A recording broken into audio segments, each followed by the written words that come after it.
बात करते हैं मेथड ऑफ डिफरेंस का सवाल भी इनफैक्ट यहाँ पे देखने को मिला है, तो हो सकता है कि आगे वाले शिफ्ट में भी मेथड ऑफ डिफरेंस का सवाल आ जाए। तो उसका जो शॉर्टकट होता है क्या वो सबको पता है? अगर नहीं पता है तो मैं बता देता हूँ। एग्जैक्टली यही वाला सवाल आया था कल वाले पेपरों में, ठीक है। तो ये बेसिकली इसमें एक शॉर्टकट होता है, याद है कि नहीं?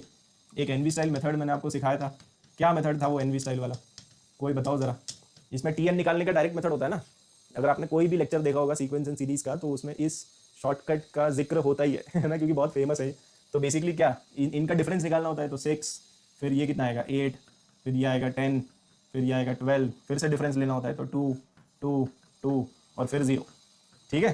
तो इसमें शॉर्टकट क्या होता है? शॉर्टकट सीधा ये है कि आप इन तीनों को देखो और टी एन लिख सकते हो सीधा सीधा। अब ये टी एन कैसे लिखते हैं, सबको आता है कि नहीं?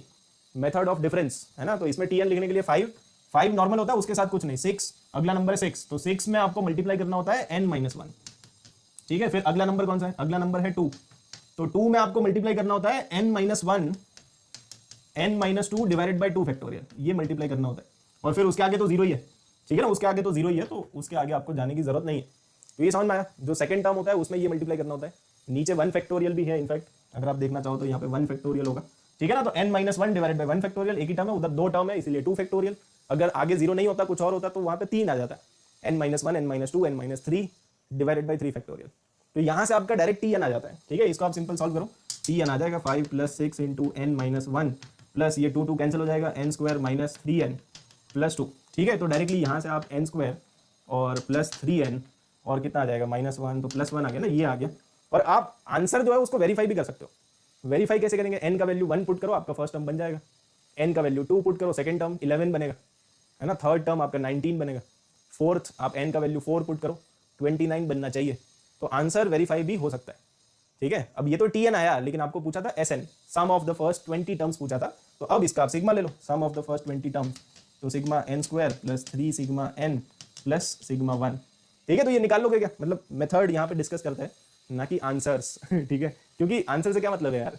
अगला जो आपका पेपर आएगा उसमें आंसर 3520 थोड़ी होगा नहीं होगा ना। जो लोग चैट में लिख रहे हैं 3520 वो सही है, बट हमारा वो फोकस ही नहीं है ठीक है। उस आंसर का क्या करेंगे, वो तो बदल जाएगा। तो मेथड समझ में आया है ना। 2 सवाल और आप प्रैक्टिस कर सकते हो। जैसे यहाँ पे ये डिफरेंस कितना आएगा, 7 आएगा, 9 आएगा, फिर 11 आएगा, फिर डिफरेंस 2 इसका बताओ फटाफट क्या आ जाएगा। इसका जनरल टर्म टी एन, तो टी एन आएगा 6 + 7 n-1 + 2, इधर n-1 n-2 divided by 2 factorial. तो ये और ये तो कैंसिल ही हो जाएगा। तो बेसिकली 7n-1 और इधर n² - 3n + 2। तो इसका क्या आएगा? इसका आएगा n² + 4n + 1, ये आ जाएगा, ठीक है। ये आ जाएगा। सिमिलरली इसमें भी निकाल लोगे क्या? तो ये होमवर्क कर देता है, ठीक है। तो ये आप सिमिलरली एक बार निकाल के बाद में, बट समझ में आ गया राइट? ये